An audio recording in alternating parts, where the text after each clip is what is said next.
튀르키예 강진의 피해가 눈덩이처럼 불어나는 가운데 유일한 개신교 한인교회가 붕괴됐습니다.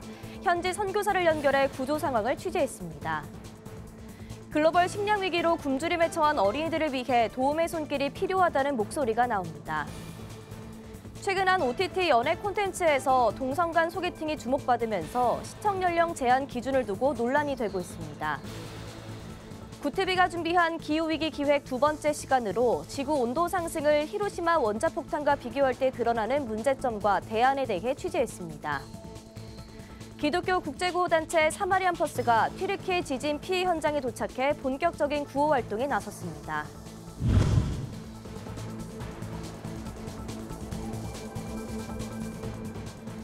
시청자 여러분 안녕하십니까? 구티비 뉴스입니다. 튀르키예와 시리아 지역을 덮친 대지진으로 현재까지 사망자는 15,000명이 넘는 것으로 파악됐습니다. 이번 강진으로 해당 지역의 유일한 개신교 한인교회가 붕괴됐는데요. 현지 선교사를 통해 구조 현장 상황 알아봅니다. 권현석 기자가 보도합니다. 7층 높이의 대형 건물이 한순간에 무너집니다. 지난 6일 튀르키예와 시리아 접경 지역을 강타한 규모 7.8의 대지진으로 현재까지 집계된 사망자 수는 15,000여 명이 넘었습니다. 무너진 건물은 최소 6,000여 채. 이 가운데 튀르키예 하타이주 안타키아에 위치한 안디옥 개신교회 역시 완전히 붕괴됐습니다. 100년 된 문화재 건물을 활용해 서울 광림교회의 선교사 파송으로 세워진 안디옥 개신교회는 현재 건물의 잔해만 남아 있습니다. 네, 아이들이랑 저희가 30년 된 건물에서 있었거든요. 교회 근처에 한 1분 거리에 이제 밖으로 나왔죠. 애들 이제 옷까지만 걸친 채로 나왔는데 이미 건물들이 너무 많이 여기저기 쓰러져 있었고 저희가 대피해서 이제 나온 거리가 이제 저희 교회 쪽이었는데 교회가 이제 완전히 폭삭 무너져 있었어요. 안디옥 개신교회 박조디 선교사를 포함해 한인 선교사 등 50여 명은 현재 지진 피해가 적은 인근 지역으로 대피한 상태입니다. 박 선교사의 남편인 장성호 선교사와 튀르키예를 방문한 광림교회 측은 피해 현장으로 돌아가 현지인 구조에 나서고 있습니다. 안타키아에 있는 터키 현지 성도들을 지금 한 가정씩 메르신이라는 곳으로 이제 이동시키고 있고요. 여기 주유소도 다 문을 닫았기 때문에 다른 도시에서 기름을 사서 지금 나눠주고 있고요. 차에 시동을 걸 수 있도록. 튀르키예 정부는 국가 비상사태를 선포하고 구호에 박차를 가했지만 피해 지역이 넓은 데다 도로가 파괴되고 전기가 끊긴 지역이 많아 구조 작업은 더뎌지고 있는 상황입니다. 또 계속된 폭설과 강추위가 겹치면서 현장의 어려움은 더 커지고 있습니다. 곳곳에 지금 아직도 이 추위 때문에 사람들이 매몰돼서 죽는 게 아니고 좀 추위 때문에 죽을 거라고 좀 막 그렇게 얘기해요. 우리 지금 그 현지인들이. 그래서 곳곳에 그렇게 좀 생존자들을 빨리 좀 구조할 수 있는 구조 작업이 빨리 이루어졌으면 좋겠고. 한편 세계 각국의 지원이 이어지고 있는 가운데 한국교회도 긴급구호에 적극 동참했습니다. 한국기독교연합봉사단은 지난 7일 긴급구호팀을 파견해 구호 활동을 펼치고 식료품과 구호금을 전달했습니다. 한국교회 총연합은 교단장 회의를 통해 교단별 모금을 진행하고 한국교회 봉사단, 한국세계선교협의회와 협력해 피해 지원에 나서기로 했습니다. 우리 한교총에서 한교본과 협력해서 우리가 어떻게 하든지 재난 현장에 도움을 드릴 수 있는 그런 대책을 세우고 또 추진할. 실종자들의 골든타임이라 불리는 72시간이 지나면서 마지막까지 기적을 만들기 위한 구조의 손길이 이어지고 있습니다. 현지 선교사들에 따르면 현재 생존자들 역시 추위와 식량 부족 위기에 놓여 있어 계속된 지원과 기도가 필요한 상황입니다. 구티비 뉴스 권현석입니다. 전쟁과 코로나19, 기후변화 등으로 전 세계가 식량 안보의 위협을 받고 있습니다. 식량 위기는 특히 어린이들에게 큰 위협이 되고 있어 국제사회가 해결을 위한 고민에 빠져 있는데요. 이런 가운데 구호단체들은 전 세계의 어린이들을 위해 온라인 모금 캠페인에 나서기도 합니다. 식량 위기가 어린이들에게 어떤 결과를 가져오는지 장세인 기자가 보도합니다. 코로나19와 전쟁, 이상기후로 식량, 연료 등의 가격이 급격하게 상승하면서 전 세계 많은 나라들이 식량 위기에 처해 있습니다. 유엔 식량농업기구에 따르면 2021년 전 세계 식량 가격은 22% 급등했고 2022년에는 14.3% 더 증가했습니다. 유엔은 이로 인해 전 세계 기아 인구가 8억 명에 달했다고도 밝혔습니다. 하지만 더 큰 문제는 식량 위기가 단순한 굶주림에서 그치지 않는다는 점입니다. 해결할 수 없는 배고픔에 위기로 내몰리는 것은 다름 아닌 아이들입니다. When a family is struggling with the basic necessities of life, like food, any child is an extra mouth. And if a girl can get married, that is one less mouth they have to worry about. More importantly, in many of those marriages, there's an exchange of dowry. So sometimes the family is financially pressed to get those extra resources to feed the other children. 아프리카 일부 국가의 전통으로도 알려져 있지만 아이들의 조호는 경제적인 어려움에 부딪힌 부모들의 선택이 되기도 합니다. 결혼 지참금으로 잠시 경제적인 부담을 덜 수는 있으나 곧 끔찍한 결과를 낳게 됩니다. Child marriage is a problem. It is a byproduct of a socio-economic and cultural setting. Sometimes the child, she dies at the delivery. And because she's so immature, so young, she cannot deliver the child. 아동 노동도 심각해졌습니다. 사하라 이남의 아프리카 농업 지역에서는 10명 중 2명의 어린이가 노동을 하고 있습니다. 한국 컴패션은 지난달 17일부터 식량 위기에 고통받는 어린이들을 돕기 위해 글로벌 모금 캠페인 식량 위기 컴패션의 응답 마지막까지를 진행 중입니다. 5세 미만의 어린이 5명 중에 1명꼴로 영양실조에 처해 있는 상황입니다. 수많은 파트너 국가들이 함께 이 캠페인을 진행하고 있고요. 특별히 한국에서는 연간 10억 원을 모금하는 걸 목표로 진행 중이고, 한국 컴패션은 온라인으로 진행되는 이번 모금 캠페인을 통해 기근이 심각한 우간다나 동아프리카 지역 등 센터 어린이들에게 2,300만 개의 영양식 패키지를 전달했습니다. 한국 컴패션은 단순히 먹을 것을 주는 데서 그치지 않고 각 지역에 맞춰 농업과 직업기술을 교육해 자립할 수 있도록 돕고 있다면서 어린이들이 영적, 사회 정서적으로도 건강하게 자랄 수 있도록 돕겠다고 전했습니다. 구티비 뉴스 장세인입니다. 최근 들어 소개팅 연애 콘텐츠가 쏟아지면서 많은 시청자들의 주목을 받고 있습니다. 그중 한 프로그램에서는 여성 출연자가 또 다른 여성 출연자에게 고백을 하면서 동성애에 대한 관심을 불러일으키고 있는데요. 시청 연령이 12세인 걸 감안하면 심의 기준에 문제가 있다는 지적이 나옵니다. 정성광 기자의 보도입니다. 지난 3일 한 OTT에서 방영된 소개팅 콘텐츠가 큰 인기를 끌며 마지막 편을 방송했습니다. 최근 연애 관련 프로그램이 쏟아지면서 연령과 성별을 불문하고 뜨거운 반응을 보이는 추세입니다. 8명의 남녀가 혼숙을 하며 커플을 찾아가는 이 프로그램은 특별히 다른 연애 리얼리티와 다르게 동성에 대한 호감도 선택지로 열어둬 시청자들의 시선을 끌었습니다. 하지만 시청 연령 12세인 걸 감안할 때 여성 출연자가 또 다른 여성 출연자에게 고백하는 장면은 문제로 지적됩니다. 청소년의 뇌 발달의 핵심은 사실은 전두엽인데 전두엽이 하는 역할이 내가 무엇인가를 주의하고 통제하고 이런 일들을 하고 있는데 24세가 되기까지는 이런 전두엽의 발달이 완벽하지 않다라고 이야기하고 있거든요. 이건 아니야라고 판단하긴 어려운 이 연령에 프로그램이 12세 이상 관람이라는 것에 대해서는 굉장히 큰 문제가 있습니다. 영상물 시청 연령 제한 등급은 영상물 등급위원회에서 하고 있지만 문제는 영상물 등급을 규정하는 기준이 모호하다는 겁니다. 이거는 위원님들이 보시고 판단을 하시는 거여가지고 전체적인 맥락 같은 거를 보고 판단을 하시는 거라서 뭐라고 설명을 드리기가 조금 어려울 것 같은데요. 기존 방송TV의 경우 방송통신심의위원회에서 관리감독을 철저하게 하고 있지만 아직까지 OTT와 비디오 플랫폼까지 심의 영역을 확대하지 못하고 있습니다. 더 심각한 문제는 OTT 사업자가 콘텐츠 등급을 자율적으로 분류하는 자율등급제가 올해 4월부터 도입되면서 청소년들의 유해 콘텐츠 노출 우려가 더 커지고 있습니다. 규제 사각지대에 놓여 있는 OTT 서비스, 콘텐츠 소비가 TV에서 모바일로 옮겨지는 추세인 만큼 OTT가 동성애를 조장하는 프로그램 제작에 앞장서면서 어린 자녀를 둔 부모들은 자녀들의 시청 주의에 더 신경 쓸 수밖에 없게 됐습니다. 구티비 뉴스 정성광입니다. 지난주에 이어 구티비가 준비한 기후위기 시리즈 두 번째 시간입니다. 지난 시간엔 전 세계 리더들의 경고에 대해 보도했는데요.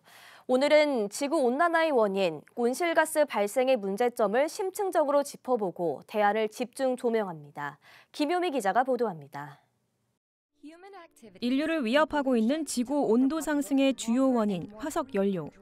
기원전 3000년경 고대 이집트에서 석유를 약으로 사용하기도 했던 기록과 함께 1850년 이후 본격적으로 연료로 사용하기 시작했습니다. 하지만 화석 연료를 우리가 사용하는 에너지로 바꾸거나 사용하는 과정에서 생기는 온실가스는 이제 환경오염의 주범이 되어버렸습니다. 전 국립기상과학원 원장인 조찬호 교수는 온실가스로 인해 1초에 히로시마 원폭 5개씩 터지는 것과 같은 상황이라고 설명합니다. 화석연료를 태워서 온실가스 농도를 높여서 지금 이미 1도가 상승이 되었어요. 이 온실가스는 한번 나오잖아요. 심지어는 수만 년 동안 이 공기 중에서 없어지질 않아요. 현재 인간이 배출한 이 온실가스 이 농도로 인해 갖고서요. 1초에 히로시마 원자 폭탄 5개가 터진 에너지가 우주로 가지 못하고 지금 잡혀 있는 상태예요. 해마다 목격되는 기후위기 상황에 전 세계는 사투를 벌이고 있습니다.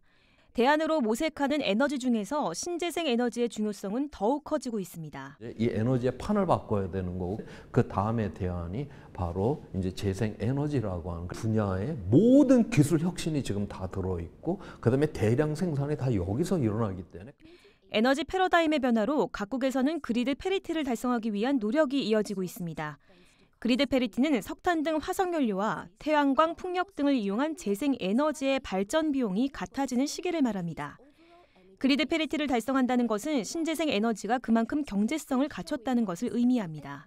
현재 이제 주요국의 그리드 페리티 달성 현황을 보면은 미국의 14개 주에서 이제 그리드 페리티가 달성이 된 것으로 확인이 되고요. 독일이라든지 호주, 일본, 중국 등과 같은 이제 선진 국가에서 페리티가 달성된 것으로 이제 파악이 되고 있습니다. 신재생 에너지는 질주하지만 기후 위기의 가속화는 여전합니다.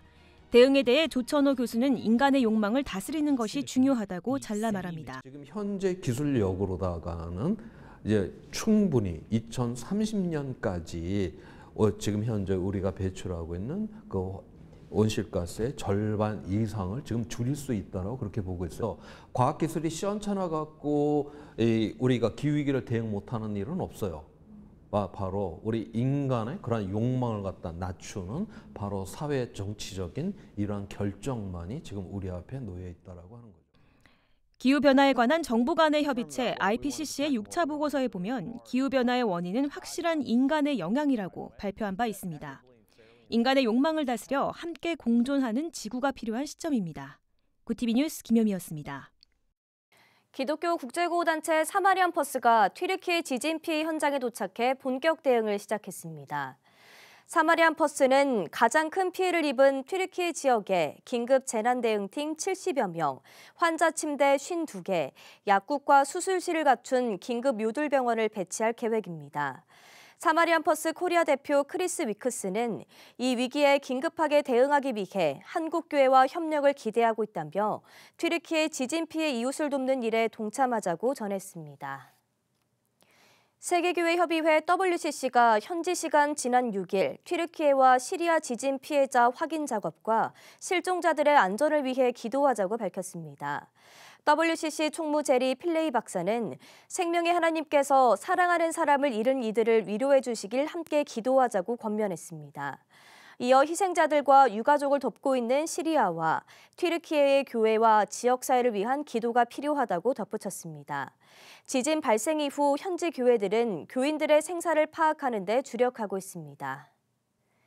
세계 최대 예수상 조형물 착공과 관련해 허위 광고성 정보로 투자자들의 피해가 늘어나자 천안시가 직접 보도자료를 내고 주의를 당부했습니다.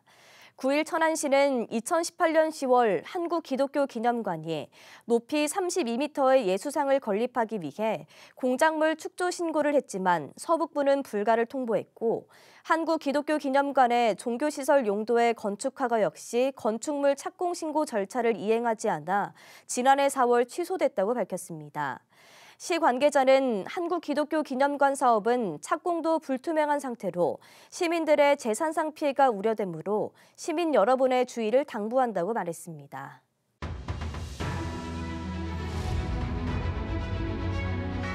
오늘의 이슈 포커스입니다. 한국 종교계가 튀르키예와 시리아의 지진 피해와 관련해 애도의 메시지를 전하며 지원금 모금에 나서고 있습니다.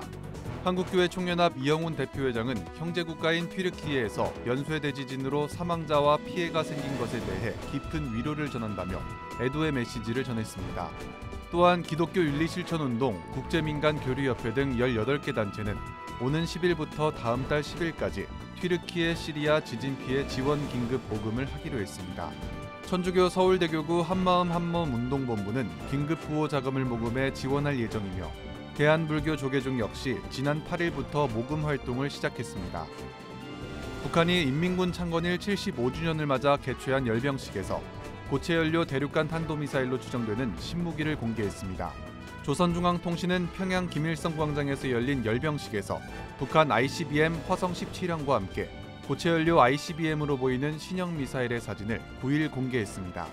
신형 미사일은 이동식 발사 차량에 탑재돼 나왔으며 차량의 바퀴 개수는 기존 한쪽 8개씩 16개에서 한쪽 9개씩 18개의 바퀴를 달며 증가했습니다. 조선중앙통신은 전술미사일 부대에 대해 핵무기를 암시하며 절대적 힘을 비축한 최강의 실체라고 주장했습니다. 이날 열병식에 참석한 김정은 국무위원장은 병력과 장비를 사열했으나 연설은 하지 않은 것으로 보입니다. 지난달 은행 가계대출이 19년 만에 가장 큰 폭으로 줄었습니다. 한국은행이 9일 발표한 금융시장 동향에 따르면 1월 말 기준 예금은행의 가계대출 잔액은 한 달 전보다 4조 6천억 원 적은 1,053조 4천억 원으로 나타났습니다. 이번 감소폭은 통계가 작성된 2004년 1월 이후 19년 만에 가장 컸습니다. 가계대출은 작년 9월부터 11월까지 하락세를 보이다 12월에 잠시 3천억 원 늘었지만 한 달 만에 다시 감소세로 돌아섰습니다. 윤옥자 한은 시장총괄팀 차장은 이에 대해 금리 상승과 부동산 수요 부진으로 대출하는 사람은 줄었지만 연초 상여금 등 대출을 갚은 능력이 커진 것이 원인이라고 설명했습니다. 중대재해처벌법이 시행된 지 1년이 지나면서 국내 기업 10곳 중 7곳은 안전보건 업무 담당 부서를 설치한 것으로 나타났습니다. 대한상공회의소가 9일 발표한 중대법 시행 1년 실태조사 결과에 따르면 국내 기업 290개사 중 안전보건 업무 담당 부서를 설치한 기업은 76%로 지난해 4월과 비교해 30.3%포인트 상승했습니다.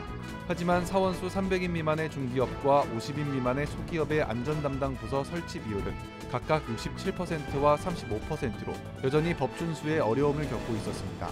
또한 법에 대한 이해도 차이도 크게 나타나 중소기업은 각각 45%와 80%가 법을 이해하기 어렵다고 답했지만 대기업은 28%만이 어렵다고 답했습니다. 구티비 뉴스 장정훈입니다.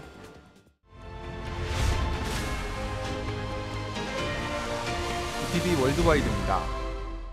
튀르키예와 시리아에서 강진이 일어나고 나흘이 지나면서 사망자 수가 계속 증가하고 있습니다.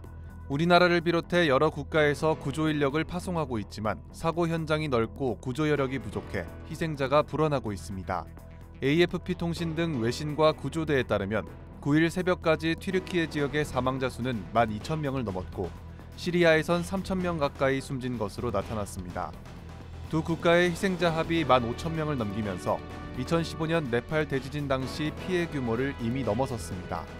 앞서 세계보건기구에선 지진으로 인한 사망자가 2만 명을 넘을 것이란 분석을 내놓으면서 2011년 동일본 대지진을 넘어선 최악의 자연재해가 될 것이란 추정이 나오고 있습니다. 앙겔라 메르켈 독일 전 총리가 재직 시절 난민과 이민자를 적극 수용했던 공을 인정받아 유네스코 평화상을 받았습니다. 독일 DPA 통신은 현지 시간 8일 메르켈 전 총리가 아프리카 코트디부아르에서 열린 시상식에서 평화상을 수상했다고 보도했습니다. 이번 수상은 유네스코가 120만 명 이상의 난민과 이민자를 받아들인 메르켈 총리의 난민 정책을 높이 평가한 결과라고 DPA 통신은 전했습니다. 메르켈 전 총리는 수상 연설을 통해 최근 벌어지는 세계의 문제를 언급하며 대화는 약자가 아니라 강자의 무기라며 분쟁의 평화적 해결을 호소했습니다. 미국 정부가 중국의 정찰풍선과 관련해 중국이 오래전부터 정찰풍선을 이용했다는 발표를 하는 등 중국과의 여론전 공세를 높이고 있습니다. 현지 시간 6일 웬디 셔먼 미 국무부 부장관은 워싱턴 지역 외교관을 초청해 풍선에 대해 파악한 내용을 공유했습니다. 이에 따르면 정찰풍선은 중국군의 정보감시 프로그램 일환으로 최소 수년간 동남아시아 국가의 군사자원 등 정보를 수집했습니다. 중국 외교부 마오닝 대변인은 해당 풍선에 대해 기상관 충용 풍선일 뿐이다라며 미국 측이 객관적 사실에 입각해 상황을 설명하길 바란다고 말했습니다. 멕시코 북부에서 이민자 등을 태운 화물차가 수로에 빠져 14명이 숨졌습니다. 현지 시간 8일 밀레니오 에로니베르살 등 멕시코 일간지에 따르면 미국과 인접한 멕시코의 누에보레온주 고속도로에서 차량 한 대가 물속에서 발견돼 주민이 경찰에 신고했습니다. 차량 내부와 수로 주변에는 남성 12명과 여성 2명이 숨진 채 발견됐고 시신 두구에선 과테말라 신분증을 확인했다고 현지 매체는 보도했습니다. 경찰은 미국 접경 지역으로 이동하던 이주민일 가능성이 있다며 단순 교통사고인지 범죄 가능성이 있는지 조사하고 있습니다. 미국으로 향하는 중남미 이주민들이 사고를 당하는 일은 자주 발생하는 일로 지난 2021년 12월에는 160명의 이주민을 태운 버스가 사고를 당해 56명이 숨지기도 했습니다. 구티비 뉴스 장정훈입니다.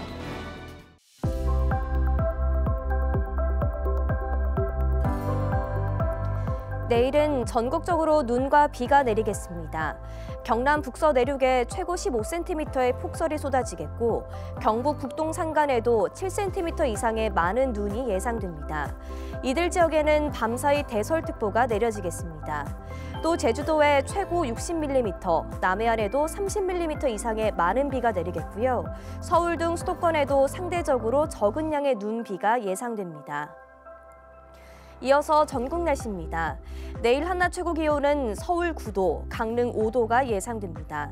남부지방은 광주 11도, 부산과 대구 8도, 제주는 12도를 보이겠습니다. 날씨였습니다.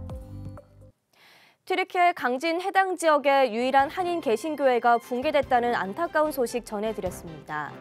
다행히 인명피해는 없었지만 도심마비로 구호 활동이 원활하지 않아 당장에 마실 물도 부족한 상황이라고 합니다. 현지 선교사들은 기도를 요청했습니다. 한국교회와 성도들의 간절한 기도를 부탁드립니다. 이상으로 뉴스를 마칩니다. 함께해 주신 여러분 고맙습니다.